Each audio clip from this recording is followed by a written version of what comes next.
Pickle! Hit the air raid sign. It's time for Monday Morning Fallout.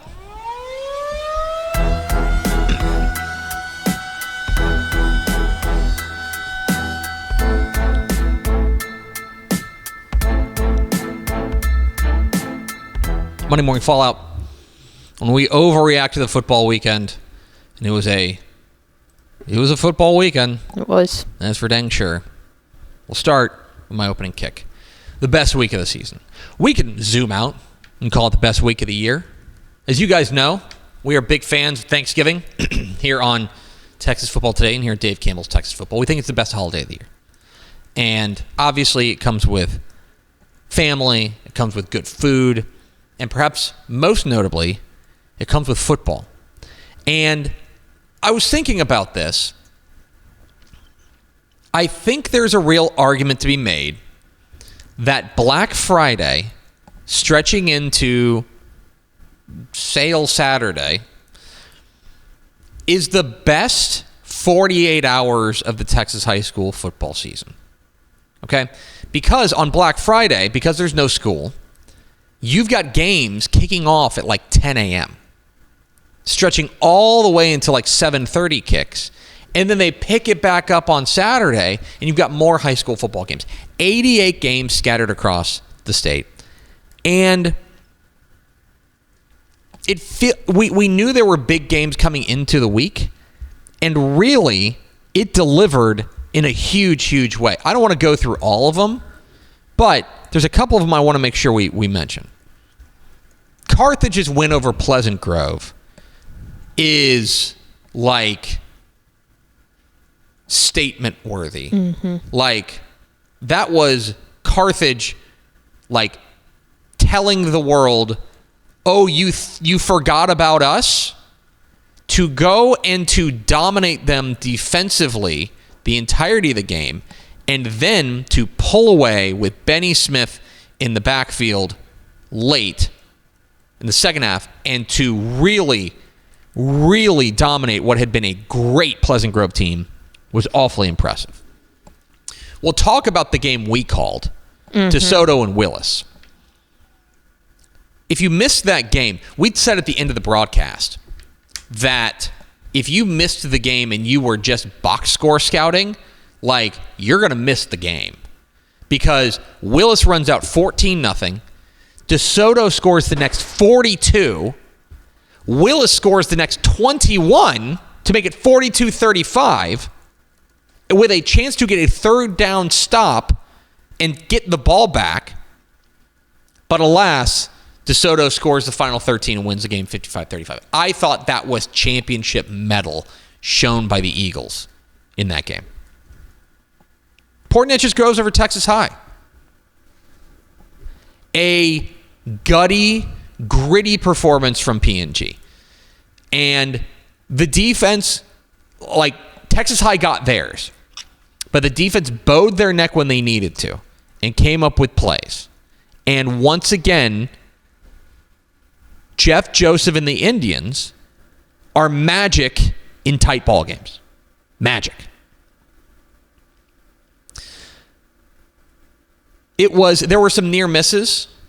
South Lake Carroll got a real scare from Hebron. Keep an eye on that because they're real banged up right now. They got a scare from Hebron. Duncanville was in a bit of a fight with the Woodlands. Mm-hmm. Atascocita was in a fight with Fulshire, right? North Shore plays a great. They get a great win over Katy. A bit of an uneven win. They started off hot. And it looked like they were going to run away with it. Katy claws back as they are wont to do, but the defense came up with big play after big play after big play in that one. And then, well, we'll get to some more of it. It was a wild week in the Texas high school football playoffs. Not to mention, you had some, what I would consider to be some favorites go out in the playoffs. Sunray is done. Post wins a battle of unbeatens, and the Bold Gold are through to the regional final. That's a bit of a surprise. Ganado does it again to Refuria. The second consecutive year they eliminate the Bobcats. Ganado is a team playing their best football right now. It was a fabulous week in the Texas high school ball playoffs. Game of the week, though. Llano 30. Yeah. Goliad 29. Excuse me. Banger. Do you want to take the people through it? Yeah, Llano just was down, 21-0, and for most of the game, and then ended up coming all the way back. Scored with 23 seconds left, decided to go for it, risk the whole season on a 2-point conversion, and converted, and held off the Goliad attack with 23 seconds left. Gutty. It was, the whole season was on the line. Matt Green. Gutty from the Yellow Jackets. And, what can you say? They're pushing all the right buttons. And you got to be good, but you also got to come up with breaks, and you got to make your own breaks. And I thought their decision to push the envelope and to grab and to say, we're going to go and grab this we're not playing for overtime. We want to win this right now. That was remarkable, and I thought it was a terrific, terrific performance there from the Yellow Jackets. Time for my play of the week. This comes from Texan Live. Perhaps you've heard of it. Yeah. Bridgeland got in a real heater with Waxahachie. Great ball game. They come away with a win. And their wide receiver, Connor Dandridge, came up with one of the catches of the year in a play you have to see. It's my play of the week. A.T. Taylor from left to right. Back to throw. Going to go up top. Got a man out there. It's going to be... Was that caught? It is called a touchdown in the back of the end zone. What a throw and catch touchdown, Bridgeland. We need to see that on replay. Connor Dandridge, are you kidding me? Look, it played perfectly on the other side. A one-handed catch going against the number one corner on this team. Unbelievable. Terrific coverage from Waxahachie's defender. And all he does is more or less reach around the hip and grab the football. Paw the football. Unbelievable catch there. Connor Dandridge of Bridgeland, my play of the week. Now it's time for the Dudes Rock Dude of the Week. Hashtag Dudes Rock. Let's know who deserves to come to the Dudes Rock banquet. This guy was rocking. It's time to have a conversation about Tiger Ryden at DeSoto. There are a lot of playmakers and a lot of stars on this DeSoto team. Too many to list. But there is no dude like Tiger Ryden. Because there were 2 times in this game, twice. DeSoto, they may say that they had it all the way. There were 2 times that things got a little wobbly for the 2-time defending state champs. They fall down 14-0, and then Willis storms all the way back, close it within 42-35, early fourth quarter. There were 2 times that DeSoto found themselves in a little bit of wobbly footing.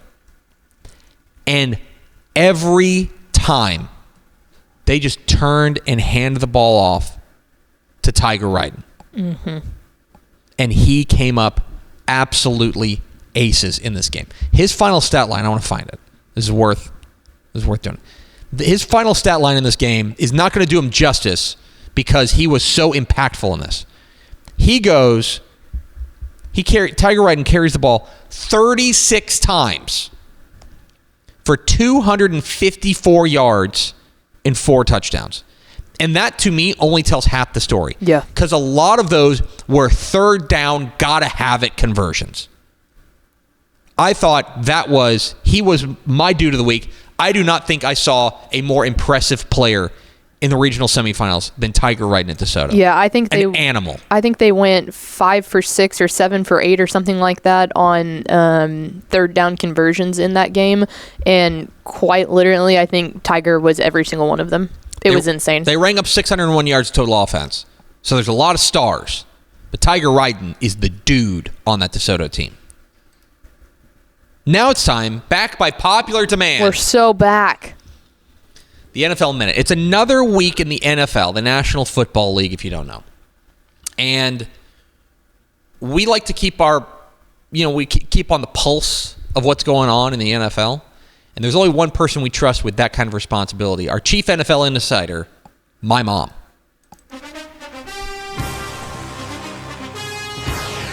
Hi, this is Tep Mom reporting the NFL Minute for this week. I'm highlighting the Philadelphia Eagles win over the Ravens 24-19. These Eagles also played Texas high school football. Tackle Lane Johnson went to Groveton High School. Offensive tackle Milton Williams went to Crowley High School. Punter Braden Mann went to Cy-Fair High School and Texas A&M. And finally, quarterback Jalen Hurts went to Channelview High School, where his dad was the coach. That's it for this week. See ya. Perfect. Thanks, Mom. Goat. So Perfect. good to have her back. Great. She took a couple weeks off. Working sources, as you can tell. Well, last week was our fault because we had to record the show early while That's NFL right, games while were NFL going on. That's right. So that wasn't on her. Correct. But she stays grinding, as you can see. We appreciate our NFL insider, my mom. Stock up. District 11, 5A Division 1. So 5A Division 1 Region 3 was supposed to be the Brazos Valley region, right? It's supposed to be A&M Consolidated College Station Part 2 after they played a fantastic ball game the first time around. That looked like where we were heading.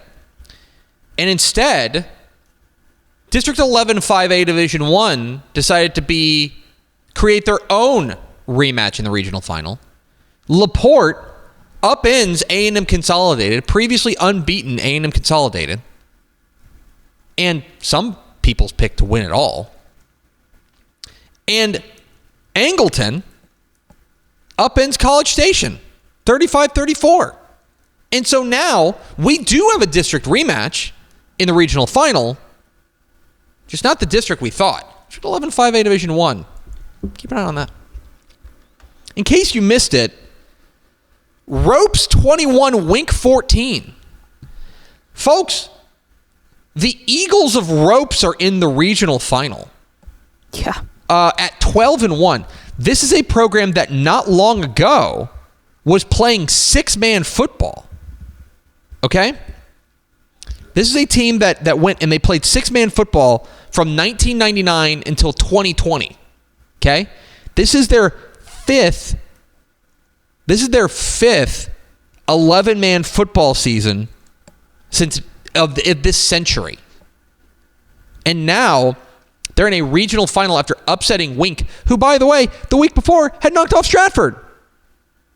So now we get Ropes and Groover in a regional final. Unbelievable. Might have flown under your radar. Let's now go to Matt Stepp for the regional semifinal edition of the Matt Stepp He Got That Dog in Him Player of the Week. And now, the Matt Stepp He Got That Dog in Him Player of the Week. What's up, y'all? Matt Stepp, Dave Campbell's Texas Football in my office, bringing you Week 14. Matt Stepp, He Got That Dog in Him award. And we got a first for y'all today. I'm bringing you a He Got That Dog in Him award winner from a losing team. That's right, this dude is a dog. As congrats to none other than Brenham junior wide receiver Chris Guidry, who in Brenham's loss to Richmond Randall impressed the hell out of me with two incredible one-handed grabs and hauling in a touchdown pass for the Cubs in their hard-fought loss to Richmond Randall. Congrats, Chris. You, sir, have got that dog in you. This has been the Matt Stepp He Got That Dog in Him Player of the Week. Congratulations, Chris Guidry. The penultimate Matt Stepp He Got That Dog in Him Player of the Week. Let's go. Final shot. We meet again. We mentioned Angleton and LaPorte meeting in the regional final coming up this week. That is one of 12 rematches coming up this week. Okay? Some of them we thought we might get. North Shore Tascasita, getting it again. Lake Travis Westlake, not surprising. Maybe a little bit of a surprise. Summer Creek and Kingwood, as District 23 6A continues to be the dominant force in Region 3. Denton Ryan Alito, I think we could have said good chance of getting that again. Richmond, Randall, and Iowa Colony will go at it again. Kilgore and Chapel Hill. We had questions of whether or not Chapel Hill would be here, but they are getting right at the right time. And now we get their like 9th meeting in the last 2 years, basically. Lavernia and Bay City, the district rematch. We get Brock and Graham again for the second time in like 5 weeks. Didn't go well for Brock the first time. We get Collinsville and Munster again. Big time matchup, 2A Division II. We also have 2 non-district rematches this week. Grapeland and Bremond is a rematch. They played back in September 6th, and Grapeland got a win. And then we have a state semifinal rematch. Okay? Down in 1A Division II, Klondike and Jayton will play for a spot at AT&T Stadium.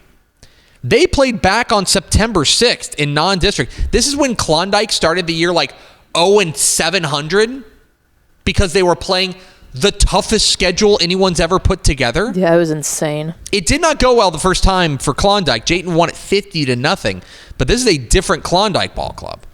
So we will have 12 rematches in the regional finals and then the 1A state semifinals coming up this weekend. And I'm curious to see how many of those get reversed from the first one because, as they say, it's hard to beat a good team twice. And obviously all these teams are pretty darn good teams. That's my final shot. That's Monday Morning Fallout.